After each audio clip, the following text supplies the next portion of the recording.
Hello, folks. It is November 30th, 2005. I'm your host, Alex Jones. We're going to be here for the next 57 and a half minutes live. And God willing, if the phone system's up to snuff this evening, we'll also take some of your phone calls. I want to thank our prodigious crew that we have here with us this evening. And the websites to document and double-check and research the things we say here are Infowars.com, PrisonPlanet.com, Infowars.net, and PrisonPlanet.TV.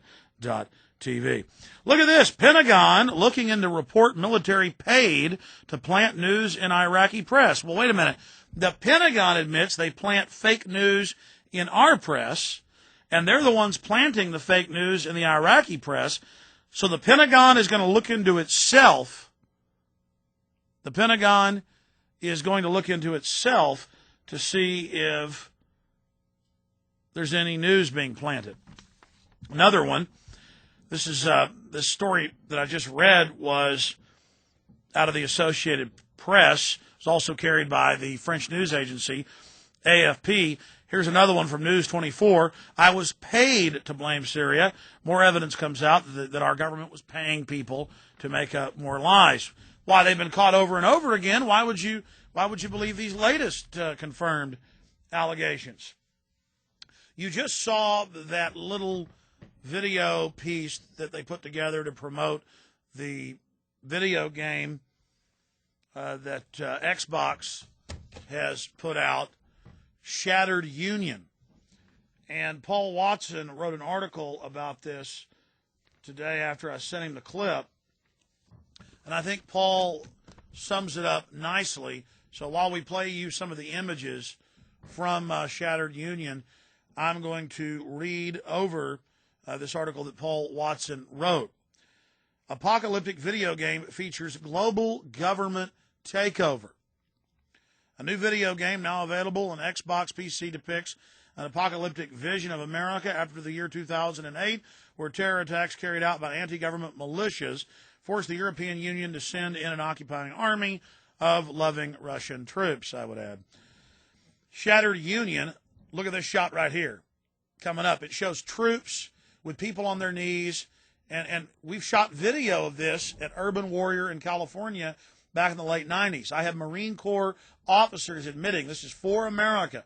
Now, back then it was hard to believe. Now you hear martial law is good. Martial law is great. Martial law is what gets the bread sliced and gets the kids off of school in the morning. A government ruling you with a dictatorship is good. It keeps you safe. And let's just rewind that again and pause that there for everybody, because this is important. Shattered Union has the player take control of one of 7 different warring factions. After a dictator is installed as president in 2008, society gradually collapses into anarchy with a series of terror attacks carried out by domestic militia groups against the government. The result of the chaos is that the EU votes to occupy the United States with a peacekeeping force, which is strongly resented by the population. Civil war ensues in the following years, including a nuclear strike on Washington, D.C. Because everybody knows evil guys that look like that, they're on your screen, are carrying nukes around in their back pockets. By the way, folks, we have that exact an image, 90% the same. A man who looks just like that being searched by the Marines. We have a woman being searched, the exact same stuff. But in the real world, preparing you for it. Now you've seen gun confiscation in New Orleans. You've seen Mexican and Dutch and British troops engaging in it. However, the game depicts scenes of martial law with troops pointing guns at American citizens' heads. The player can enlist the help of the National Guard or the Russians to quell the dissent. To a new generation of youngsters growing up on these video games, what does this teach them? That a domestic military dictatorship is inevitable and that anti-government terrorists will have to be dealt with by using extreme force. Last week we featured a short article about the game Battlefield 2. It's like every game now, where players, there are literally hundreds, fight for the New World Order against the evil militias. Again, the foreign troop games, they're prolific. Got to kill the Americans. It's good. In battling against domestic insurgents. And the official deals have been signed to, quote, bring in foreign assets to deal with American terrorists 4 years ago. See, the real world is being mirrored by these preparations.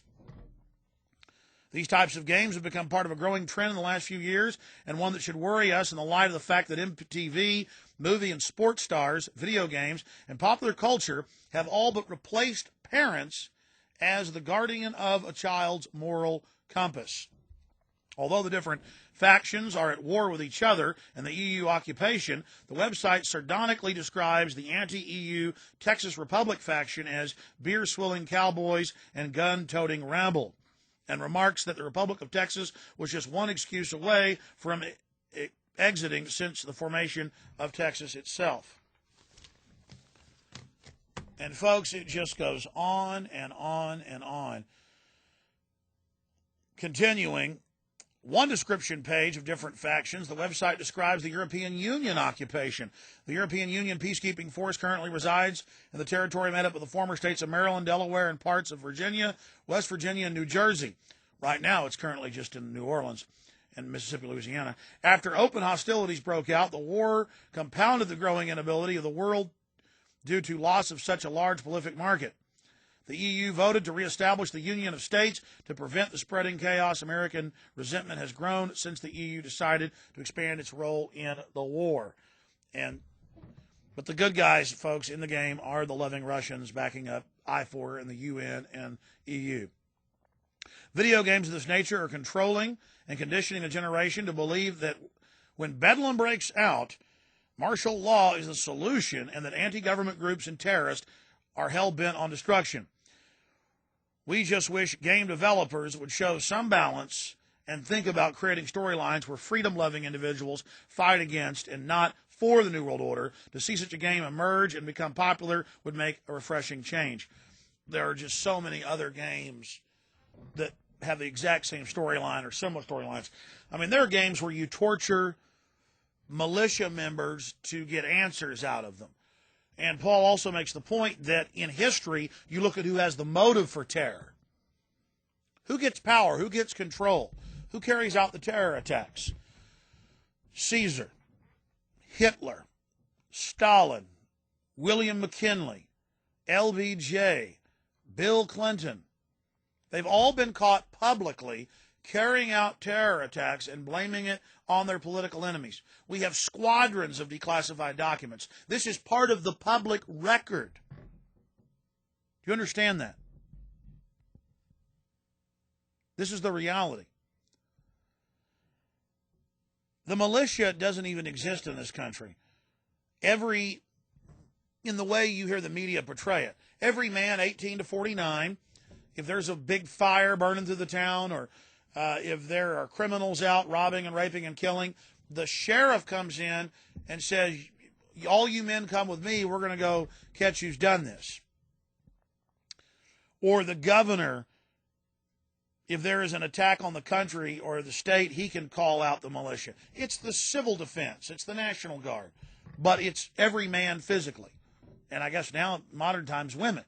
But they demonize it, and they go in and create fake militias, and their leaders are openly FBI, or they go and they infiltrate militias and get people to shoot their mouths off about how they're going to carry out violence. Then they have a big sting on the news, and you hear they were planning to kill everybody at a chemical plant. Then it turns out it's a Klan group founded by the FBI, didn't even exist before them. Then they snuck in 1992 to a BATF, FBI, Alabama law enforcement meeting, several thousand cops, FBI and others. They were hanging blacks in effigy, selling what they called nigger hunting licenses, very offensive, just loving every minute of it.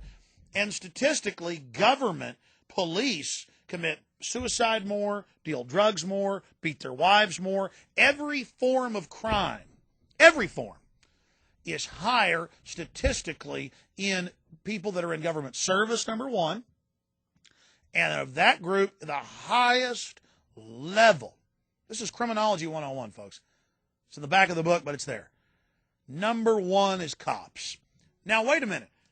I know in this government we're all guilty until proven innocent. We're all evil. We're all bad. Need to be shoved around. You treat us like that. I'm not saying that you're all guilty. I'm not saying that you're all criminals. The majority of you are great men and women, even though you're following the prerogatives of a corrupt system and being corrupted more and more, and most of you don't even know it.